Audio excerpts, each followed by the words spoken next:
What's going on, YouTube? It's your boy C, and we got when old streamers get jealous of the new generation by Ayo Bando. Let's get straight to the video. So in December of 2024, after a record-breaking month, the most unlikely beef between two of the top streamers to ever touch Twitch would officially start. Casanat had just set the all-time record for the most active subscribers in Twitch history, and XQC, an old friend turned foe, would make an unnecessary joke about how Kai accumulated these subs, and that would be the start of the most random beef in streaming history. And even though over the past few months the beef did die down a bit between the two, after some recent claims made by XQC about the newfound success of Kai's newest content house, this would once again stir up a bit of commotion between the two. But what claims did XQC exactly make, and why is this causing so much beef and drama between him and Casanat? Well, that's probably what you're here to find out. So if you're new to the channel, don't forget to hit that subscribe button to join the trap house with the biggest trapper, and while you're at it, don't forget to click that very first link down below in my description to join my Discord server and become an official member of the community. Now, with all of that being said, let's get into the never-ending beef between XQC and Casanat. So to start, we all know the history of Casanat. We've covered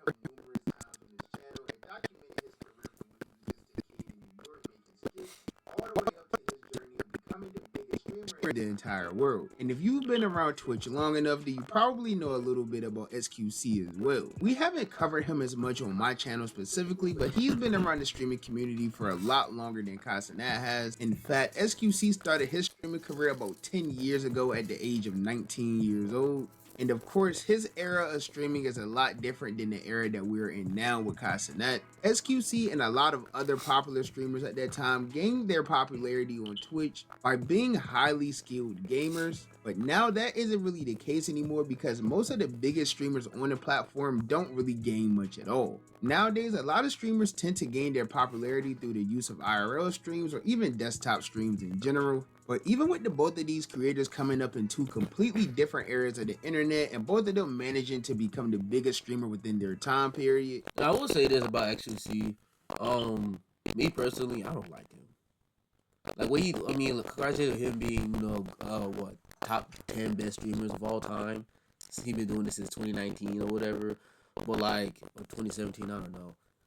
Yeah, my memory been ass. But like, bro, every time we get a beef with a Twitch streamer like Kai, Your Rage, and recently Lil Rodney's son, it's like why? And another reason why I don't like him too, because like whenever he's in some beef with somebody, he always bring up like, oh, let's do band for band. Like, why? You always do band for band. This is coming from a kid who's, grew up poor or whatever, or broke. But, like, you doing band for band, I'm sorry, it's just weak to me. That's like an athlete talking bad about a trash talker. I would say, oh, I got more money than your family. Why would you say that? One, of course you do, because you're an athlete. You're like, what, top 20, top 15 best in your league? And two, you don't know what his family got going on, how the financial situation is. Like, well, we already know Kai have a lot of money, but like, you always resort to let's go band for band, watch whatever. Like when he said that he have AMP network and a USB stick, I'm like, bro, what? Why? Like, yeah, I know you have $100 million from what, Kick or whatever, but really? I don't know, this is just weird to me. Two of them would eventually end up crossing paths, and they even formed a bit of a friendship. They met in real life for the first time at TwitchCon 2022, and they even took a few pictures and things together as well. And this led to the two of them really hitting it off and becoming friends with one another, and eventually this led to them doing a couple collab streams as well. They would end up doing a couple Discord segments together where they would either talk, laugh, and even dance together on stream. But eventually, as Kai began seeing more and more success within his career, a lot of older popular Twitch streamers began developing this weird hatred for Kai. I mean,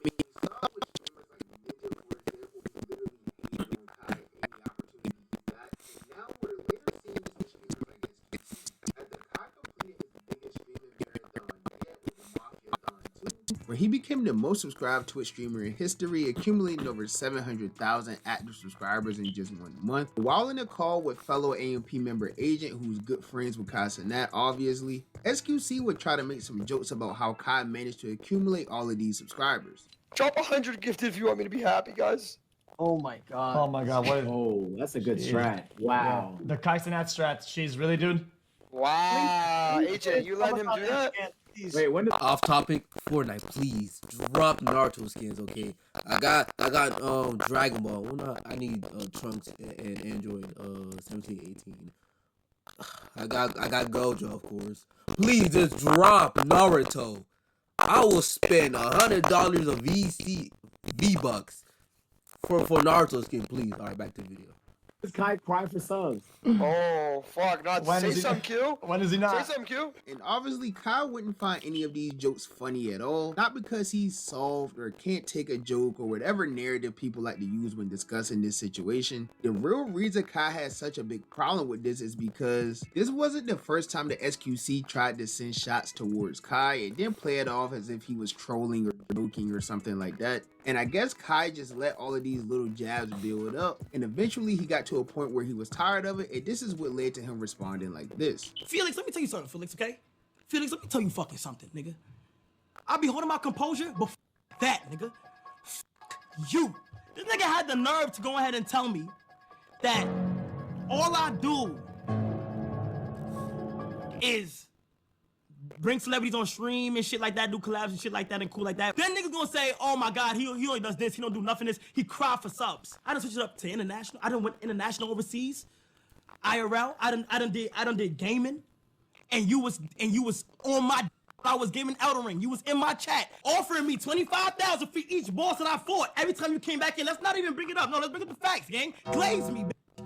Glaze me, cause niggas talk shit and don't remember what the they be doing. You was just on my. After this, the two of them ended up briefly going back and forth, and the two No Swiss streamer ever going bad for bad with XQC, let's be real. Don't care. Anyways, but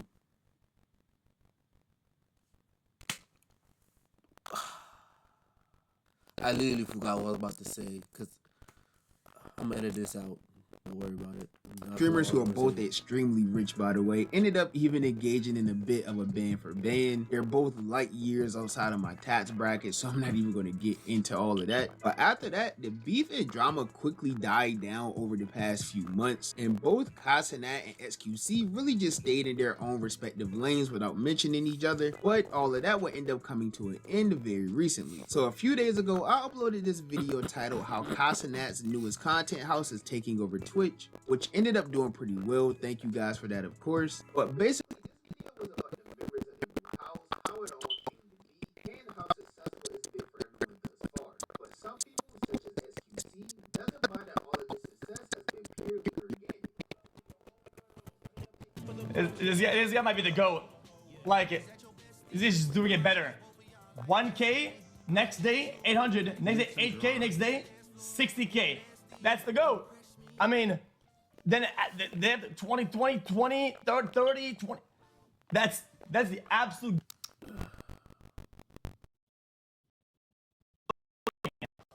Doing all wrong for like a whole decade. You're fucking stupid. They're all viewboters. I don't give a fuck saying it about these days. I'm not like from a 1K Andy to 20K Andy overnight. Like bro, I mean, I've been here before. Like, I'm not stupid. Like, this shit's fucking bought up the wazoo. Yeah, is XQC a hater? And I must say, those comments have caused a bit of an uproar on social media, with people both agreeing and disagreeing with this take. And it's not like this is just some new accusation towards this group specifically, because over the past few years, we've seen various up-and-coming streamers get accused of view-botting whenever they started pulling some pretty unusual numbers. I mean, we've seen it with streamers like Neon, for example, or even the new FaZe clan when they first started popping. It's not really unusual for streamers to get hit with these allegations. Normally it just means you're doing something right. Truthfully, each case has their own that's equivalent of, like, you know, well, unless you are stream botting or whatever. But that's like equivalent of like accusing someone who work out a lot, like a bench press 315, squat 600 or whatever. That's like accusing them of like steroids. Hey, that's a compliment. If I'm able to bench press 315 and I post on the gram, and I'm getting comments of needle or whatever, meaning steroids. I'd be like, thank you, man. Thank you. The only steroids I take is for my nose. You know what I'm saying? Other than that, I don't take no steroids. Was to make these view botting allegations either stronger or weaker. And in this instance, we have a bunch of creators who happen to be best friends with the biggest streamer on all of Twitch, and they're all living inside of one house which this creator paid for, and it's still relatively new as well. So of course it's been a trending viral thing. And not to mention that they've been doing numerous collabs with AMP as well, which is also probably the biggest content group on YouTube. So with these variables, I don't think that it's far-fetched for the members of this new content house to be pulling the numbers that they're pulling. Although it is rather hard for me to believe that over 100,000 people tuned into a stream to watch Rakai and Little. This dude asked Lil Tay, do your jaw hurt? Dog. Tay go on like a date or whatever it is that they did. I know they both had some viral TikToks and lore building up to the big stream, but in general, it's still just rather hard for me to believe that any grown man will watch that. And I know there's no way there's 100,000 kids watching it either. But anyways, after these claims were made by XQC, of course, Casanet would quickly come to his friend's defense and respond to the claims that XQC made. Now, it's not even directly me. He didn't say my name, but he talking about my mans and shit that, you feel me? Like, you're not about to belittle what these niggas got going on because you can't fathom what's happening in this current day of time. Like, gang, all of your response and all of you had just reacted to that about Reggie and Rakai and shit, I could automatically tell you don't know the story behind this. You haven't seen the build up to where they at right now and why them numbers are making sense. Now, just because of the past issue that the two of these streamers have already had, it does seem like XQC is just hating a little bit because he does, as I mentioned, have a bit of a history hating on Kai whenever he does like something big, and nobody really other than Kai responded directly towards XQC, but a few members of this house did make a couple comments on the claims and put on their name. If niggas don't speak on you, that means you're not doing the right thing. So that means we clearly doing the right thing. We've been in this crib for 1 week. Niggas ready to be view buying? You know, 1 week is 7 days. It took niggas 7 days to think we was view buying.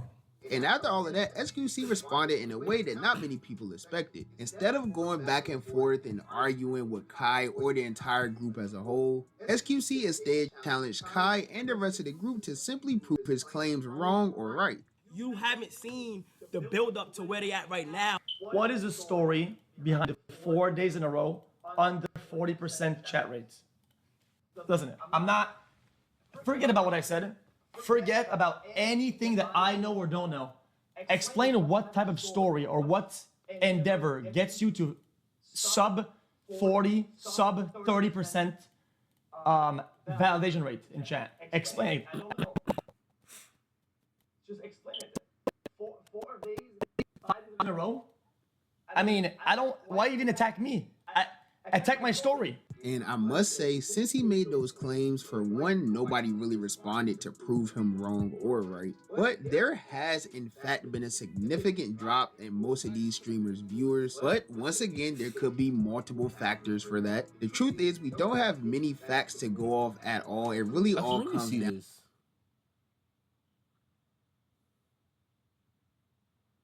March 27th, he Maxfield was 8K, and then April 1st, 61K. Isn't that when they joined the house? Isn't that when he joined the house? The new content house? And then 2 days after, 23K. I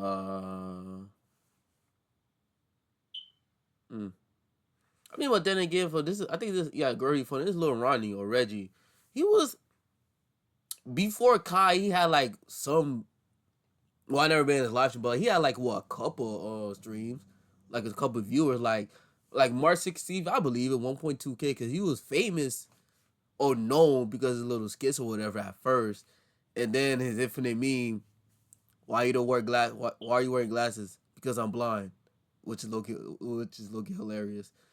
That right there, low-key blew him off more because it was just a relatable rage, because like obviously he can't see. Of course he's wearing glasses. And then he just called out the bullshit.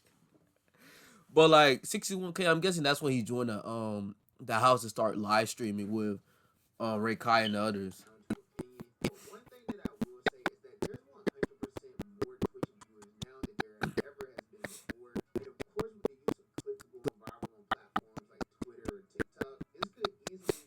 certain creators having an absurd amount of viewers that they wouldn't typically see. This is really something that we've seen happen with numerous creators within the clipping era. I mean, it's kind of single-handedly how Speed became the biggest streamer in the world. But that's just my personal opinion. As you guys know, the only opinion that I really care about is you guys' opinion. So with that being said, be sure to leave you guys thoughts down below in the comments and let me know whether you think XQC has a point or if he's just hating. Do you think that He's just hating, and I don't know why either. The bot, I mean, if he averaged, if it like, if one of the live shows was like what 1,000 or 2,000, and the next stream is 61K, then maybe he announced on Instagram, on Twitter, that, oh, join the live stream, my first time in the house or whatever. I don't know. Yeah, if you like the video, like, comment, subscribe to the channel. Comment out below what's your thoughts on this situation with XQC. No, not a situation, but yeah. Nigga straight. I'm gonna edit that out. Don't worry about it.